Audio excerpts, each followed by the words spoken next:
Os seus segredos valem mais do que você imagina.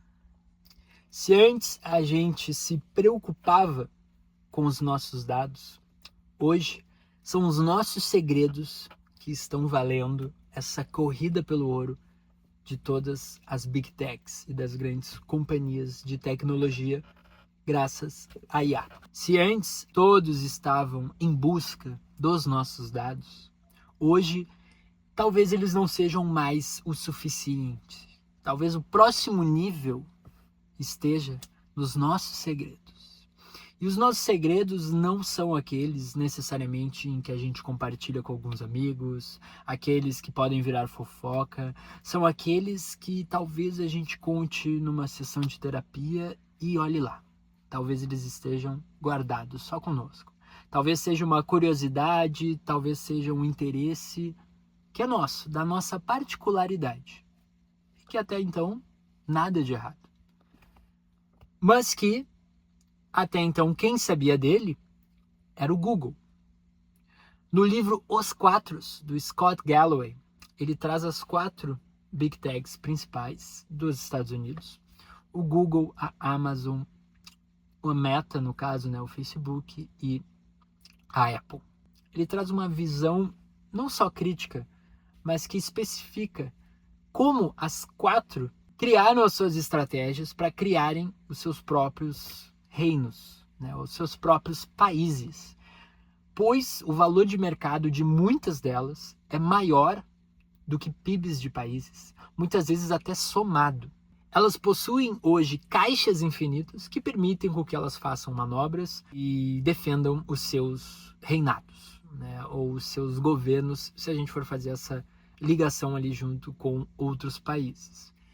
E ele especifica também o que cada uma utilizou do subconsciente humano para se tornarem o que elas se tornaram.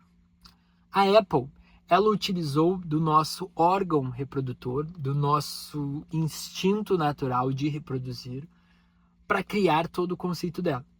Afinal, se você chega hoje em um evento de IA, se você chega numa Starbucks, num coworking e abre o seu MacBook, você é um diretor criativo, você cria. Você cria no sentido não de... Também é cria, mas você é um criador.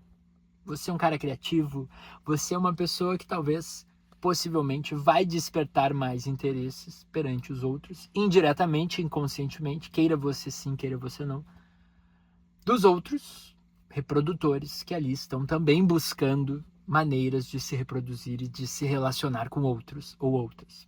Os itens da Apple trazem uma comunicação diferente. O próprio Michel Coforado, fugindo um pouquinho aqui, que é um antropólogo, ele que escreveu Coisa de Rico, que tá bombando aí. Sério, consumam conteúdo desse cara, do Michel Conforado. Ele é muito bom. Tudo que ele aparece sempre traz algo novo, você aprende algo novo. Um dia, quem sabe, ele vai estar participando aqui, a gente faça uma entrevista, enfim, tomara. E ele traz sobre essas marcas de luxo, né? Aqui falando não só de Apple, mas indo além, vamos pegar, sei lá, uma Gucci, uma Chanel. Elas investiram muito dinheiro para chegar nesse patamar dessa comunicação delas. Você paga, né, como se fosse um vale, um ticket para comunicar exatamente o que elas comunicam. Então, se eu quero comunicar algo que a Chanel pode comunicar, eu vou lá e pago por isso e esse é o preço. Mas eu facilitei para você também. A Chanel está me facilitando usar algo da Prada, então vamos supor, vou botar um casacão da Prada, vai estar escrito Prada, e vou ir para um evento ou para algo que eu quero transparecer justamente o que a Prada transparece. Eu paguei por aquilo, logo já estou comunicando aquilo. Eu já vou, sem falar, atingir as pessoas que eu tenho atenção, enfim. E esse seria um dos pontos que a Apple utilizou. E no caso do Google, a utilização deles seria justamente de saber sobre o nosso cérebro, porque para o Google nós confessamos os nossos segredos, ou pelo menos sempre confessávamos, porque a gente ia lá e pesquisava como fazer tal coisa, se estou sentindo tal coisa, o que eu faço, como ficar com alguém, como fazer algo contra alguém, desde as coisas mais, talvez, envergonhantes como das coisas malignas, o Google sabia. E a gente permitia com que o Google soubesse. Se você usar o Google Chrome, ou se utilizar ali qualquer outro navegador com o seu Google logado, os sites que você for acessar, o Google sabe. E você sabe que ele sabe e você permite que ele saiba. Você sabe que é um segredo e que esse segredo está guardado. Ou pelo menos ele é bem utilizado. Porque depois ele vai ser vendido como dados para gerar um anúncio mais assertivo para você. Mesma coisa no Facebook. Tanto que ambos fazem esse duopólio de anúncios. E que hoje, pela primeira vez, eles estejam ameaçados. Porque tem mais gente que está sabendo desses segredos. E pior, talvez o Google, muitas vezes, nem saiba desses segredos. Só essa outra galerinha nova. Que começou com o TikTok, que trouxe influência chinesa. O TikTok, para quem não sabe, o Estado chinês tem 1% da ByteDance, que é a dona do TikTok. Então o Estado chinês é sócio do TikTok, tá? Pelo menos explicitamente. E isso é uma estratégia, inclusive, que ele faz com outras empresas, todas as empresas ali da China, que tem uma relevância, ele compra uma participação e está em conselho, está em tudo mais. Então existe uma influência chinesa, que é nova. Essas outras empresas eram dos Estados Unidos até então. Ele passou a ter anúncio, ele passou a ter compra e ele passou a ter a busca. Lembra aquele papo todo de geração Z agora, pesquisa no TikTok? Só que talvez essa pesquisa ela não seja tão explícita a ponto de ser um segredo. Talvez o TikTok eu ainda fique na pesquisa do aonde eu vou almoçar, o que eu posso comprar, como que funciona tal produto, como se a gente ficasse no como fazer tal coisa, mas numa versão light. Porque eu também não vou deixar ali no TikTok perguntar coisas que não vai ter a resposta se eu quiser fazer algo mais de segredo, vamos dizer assim, tá? E aqui não é sobre isso e não é sobre ensinar isso, mas é para a gente analisar bem o que está acontecendo. Porque com a inteligência artificial, com o ChatGPT, que iniciou com uma inteligência artificial consultiva, ou seja, de texto em que a gente conseguia consultar, a gente perguntava e ela respondia, a gente passou a compartilhar os nossos segredos com eles também. Então o ChatGPT foi lançado, uma grande parte dos segredos que antes estava com o Google e que começou a ser compartilhado também com o TikTok, que às vezes sabia também, eu contava para os dois, daqui a pouco eu contava só para o TikTok, mas o Google ficava ali, ó, esse segredo de repente nem é tão importante eu saber, eu sei do que interessa. Agora entrou alguém na jogada, que são as inteligências artificiais, que talvez sejam ainda na nossa cabeça, mais confiáveis do que o Google e principalmente do TikTok para saber o que eu realmente quero saber. E é claro que isso é só um dos poréns de toda essa disputa de mercado. É só um dos poréns. Mas o segredo está nessa disputa. A gente não pode excluir. Isso é relevante. Porque isso para ser utilizado depois, desde fazer anúncio, que a gente já está vendo que está começando, ChatGPT, as IAs, vão começar a fazer anúncio. E você vai pagar como empresa para anunciar lá. Porque eles sabem os segredos. Eles sabem do que você precisa. Você pede indicação para eles da hora que você quer. É uma ferramenta que tem tudo para se tornar muito mais eficiente que o próprio Google e que o próprio Instagram. Porque ela não vai interromper. Ela vai responder, ela vai refletir o que você perguntou. E por mais que o Google fizesse um pouquinho, né? Cafeteira Nespresso. Bum, já te daria ali, ou depois iria fazer aquele remarketing de ficar aparecendo.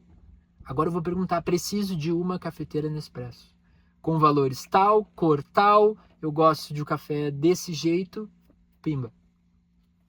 Eu passei todos os segredos, ele já sabe de muita coisa minha, e que ele sabe que ele utiliza.